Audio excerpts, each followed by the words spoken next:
बिस्मिल्लाहिर्रहमानिर्रहीम। अस्सलाम वालेकुम व्यूअर्स, मैं हूं एडवोकेट एहसन कुरैशी। आज हम डिस्कस करेंगे कि लीगल नोटिस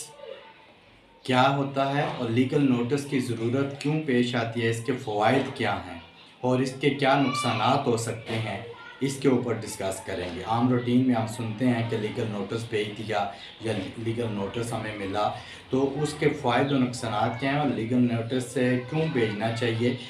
इसके हवाले से आज हम डिस्कस करेंगे। और ये भी डिस्कस करेंगे क्या पार्टी ख़ुद भी लीगल नोटिस भेज सकती है या वकील के ज़रिए ही भेजना ज़रूरी है। इससे पहले कि मैं अपनी वीडियो का बाकायदा आगाज़ करूं, आपसे गुजारिश है अगर आप मेरे चैनल पर नए हैं तो इस चैनल को सब्सक्राइब कर लें और इस वीडियो को ज़्यादा से ज़्यादा लोगों तक शेयर करें ताकि ये मालूमाती वीडियो ज़्यादा से ज़्यादा लोगों तक पहुंचाई जा सके। लीगल नोटिस आम रूटीन में हम सुनते हैं कि लीगल नोटिस किसी के साथ भी आपका कोई मसला हो जाता है या कोई लेन देन का मसला है,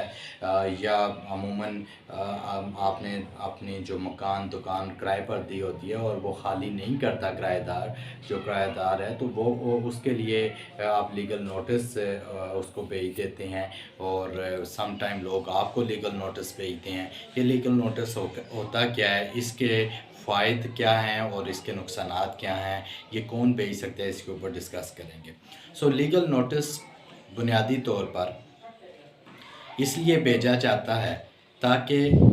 दूसरे शख्स को जिसको लीगल नोटिस भेजा जा रहा है उसको बताया जाए कि उसके जो मामलात हैं वो आपके साथ वो सेटल करे। अगर वो मामलात सेटल नहीं करता, वो लेन देन के मामलात हों या किसी दुकान को ख़ाली करने के वाले से हो या मकान को ख़ाली करने के वाले से हो या कोई और इशू हो, उसको अगर वो सेटल नहीं करना चाह रहा तो आप उसको इंटीमेट करते हैं राइटिंग कि आप ये मसाइल हैं, इनको हल करें, अदरवाइज़ आपके ख़िलाफ़ कानूनी कार्रवाई करने का हक़ महफूज रखता हूँ। अब ये जो लीगल नोटिस है ये पार्टी ख़ुद भी भेज सकती है और वकील के ज़रिए भी भेजा जाता है। अब इसमें फ़र्क क्यों है, क्यों लोग वकील को तरजीह देते हैं? उसकी वजह ये है कि एक आम जो ले मैन है, जो कॉमन पर्सन है, वो जब जो लॉ नोइंग नहीं है, जब वो लीगल नोटिस भेजेगा तो मुमकिन है कि उसमें बहुत सारी गलतियां कर दें जो कल को कोर्ट में उसके लिए मुसीबत मसाइब का बायस बने। जब वकील जो है वो कोई लीगल नोटिस तैयार करता है तो वकील साहब उसकी जो टेक्निकलिटीज़ हैं और उसके जो हालात व वाक़यात हैं उनको मद्देनज़र रखते हुए हर चीज़ को कवर करते हुए उसके अंदर तहरीर कर देते हैं। अब अगर एक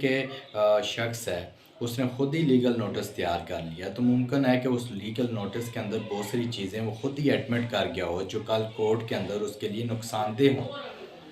और जब वकील साहब जब कोई चीज़ तैयार करेंगे तो वो उसको मद्देनज़र रखेंगे और उसको बताएंगे कि ये चीज़ आप मेंशन ना करें। इस अंदाज से, इस पैटर्न से हम इसको नोटिस भेजते हैं। और नोटिस का जो टाइमिंग है वो 15 दिन भी हो सकती है और 7 दिन भी हो सकती है। यह हालात और वाक़यात के मुताबिक जो है वो देखा जाता है कि केस टू केस ये वैरी करता है कि कहाँ पर 15 दिन का देना है, कहाँ 7 दिन का नोटिस देना है। बहरहाल नोटिस देने का मकसद एक तहरीरन अगले बंदे को आगाह करना होता है और उसका एक फ़ायदा ये भी होता है कि अगर आप ज़बानी कलाम में उससे बात करते रहें और डायरेक्ट अदालत में जाएं तो कल अदालत में वो हो सकता है कह दे कि जनाब मुझे तो बताया ही नहीं है, इसने कोई मुझे इंटीमेट ही नहीं किया था और कभी रब्ता ही नहीं किया और डायरेक्ट इसने ब्लैकमेल करने के लिए मुझ पर केस कर दिया है। तो जब लीगल नोटिस आप भेजते हैं तो वो आपके पास एक तहरीर मौजूद होती है, बतौर सबूत आप वो पेश कर सकते हैं।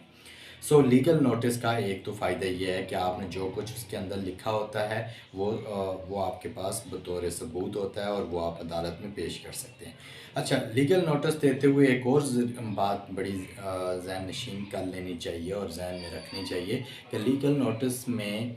जो कुछ आप लिखवा रहे हैं या ख़ुद लिख रहे हैं, आपको ये ज़हन में रख लेना चाहिए कि अगर मामला अदालत में जाता है तो कल आप उस स्टैंड से पीछे नहीं हो सकते, उससे डेविएट नहीं कर सकते, उससे मुनहरफ नहीं हो सकते। अगर आपका جو لیگل نوٹس ہے اس کے اندر موقف اور جو آپ کا پلینٹ ہے یا جو کیس کرنے جا رہے ہیں اس کے اندر موقف اگر مختلف ہوا، اس میں تضاد ہوا، تو آپ کا کیس کمزور ہو جائے گا اور یہی سمجھا جائے گا کہ آپ نے ایک من گڑت ایک کہانی جو ہے وہ بنائی ہے اور ایک فریولس کیس آپ نے کر دیا ہے جس کی جو بنیاد ہے وہ جھوٹ پر مبنی ہے۔ وہ بادی نظر میں ایسا فیل ہو جاتا ہے جب ججز بھی دیکھتے ہیں کہ لیگل نوٹس میں موقف کوئی اور تھا اور یہاں کیس کے دوران ہی موقف چینج کر دیا ہے، جو دعویٰ دائر کیا اس میں کچھ اور لکھا ہے۔ سو یہ چیز مد نظر رکھنی ہے، جو لیگل نوٹس میں جو چیز لکھی ہے وہی چیز آپ کے دعوے کا بھی حصہ ہونا چاہیے۔ سو یہ جو لیگل نوٹس ہے بنیادی طور پر یہ اس لیے بھی بھیجا جاتا ہے کہ سم ٹائم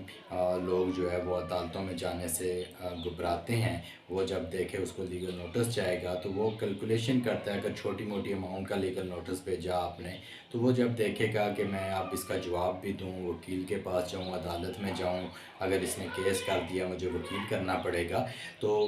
بجائے میں وکیل کو بھی فیس دوں، ادھر اور بھی اخراجات ہوتے ہیں، تو کیوں نہ میں اس سے مل بیٹھ کر ہم کوئی سیٹلمنٹ کر لیں اور اس تنازع کا حل پیسفل امیکیبلی کوئی حل نکال لیں۔ سو لیگل نوٹس کا ایک یہ بھی فائدہ ہے کہ لوگ آؤٹ آف دی کورٹ جو ہے سیٹلمنٹ کی طرف آ جاتے ہیں۔ Thank you.